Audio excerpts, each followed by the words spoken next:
So, another day, another Pinoy ulam recipe tayo ngayon. Giniling. Yan. Pakasarap.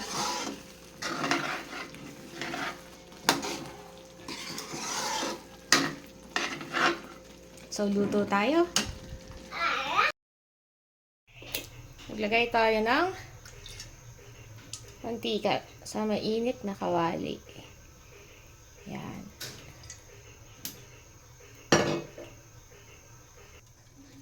Ayan, lagyan natin itong patatas.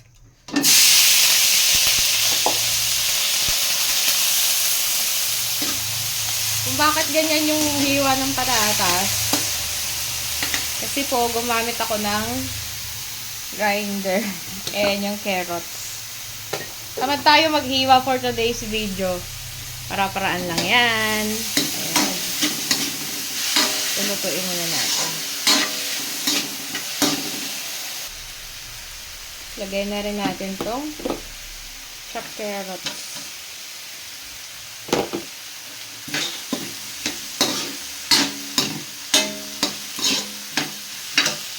Tapos, lagay din tayo ng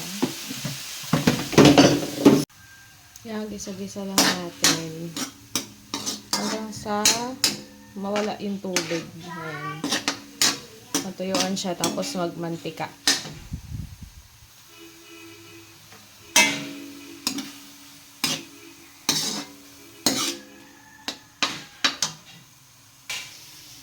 Ayan, gisa na natin yung bawang at saka sibuyas.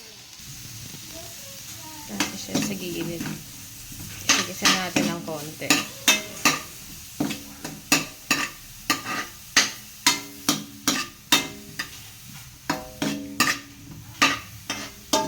Pwede na din namang unahin na igisa yung bawang at sibuyas.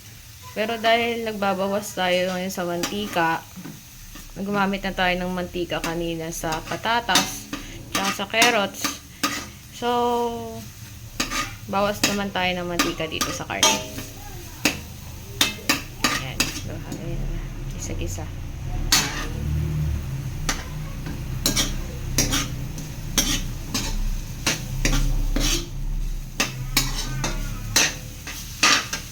Sasabay ko na rin yung ating pork cubes. Para lumasa na siya.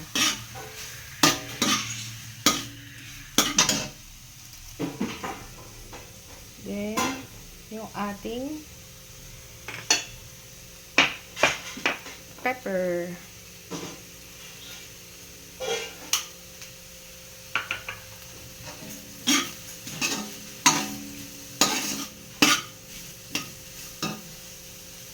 Lagay tayo ng tomato paste gitna.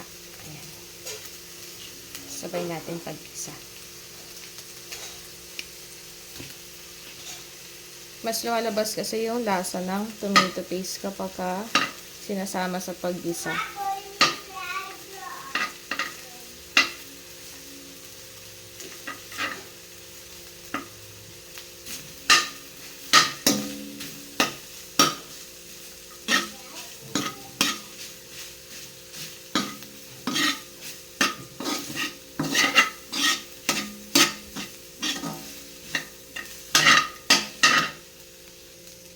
Yan, maglalagay din ako ng konting oyster sauce.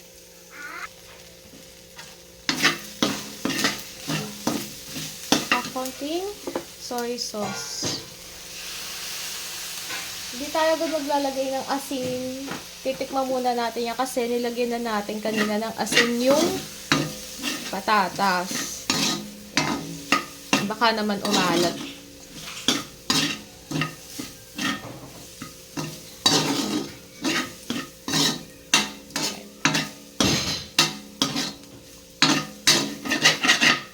Sunog-sunog ng ilalim natin. Kaya na natin yung tomato sauce.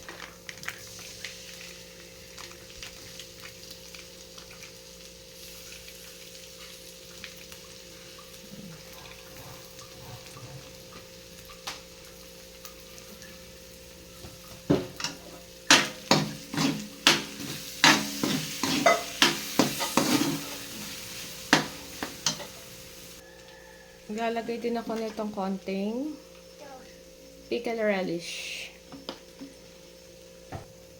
Ayan siya. Lagay na natin yung ating mga gulay. Green peas. Then, itong ating niluto na patatas.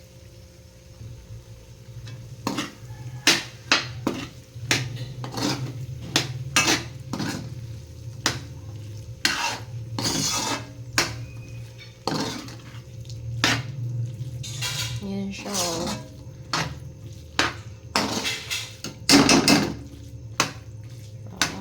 Hindi natin ng konting water para hindi naman masyadong dry na dry. Tapos, takpan natin para maluto pa yung ating kiniling.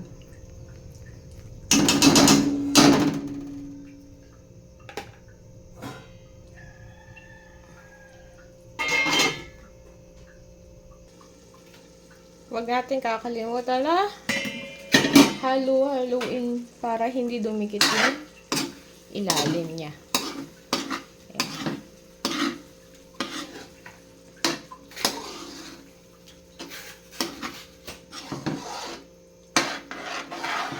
Medyo incorporate na yung ating ingredients. Takpan pa natin. Kung gusto nyo ng mas masabaw, pwede din naman. Pero sa akin, mas okay yung ganito na medyo tuyo. So, ayan, tinikman ko siya. Medyo matabang. At tayo maglagay ng konting salt.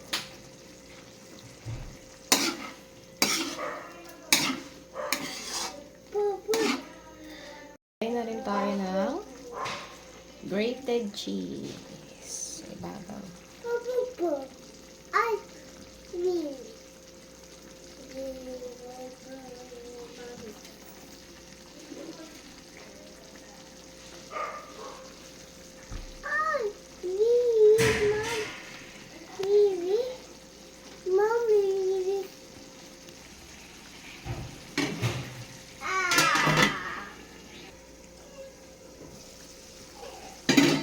Wow!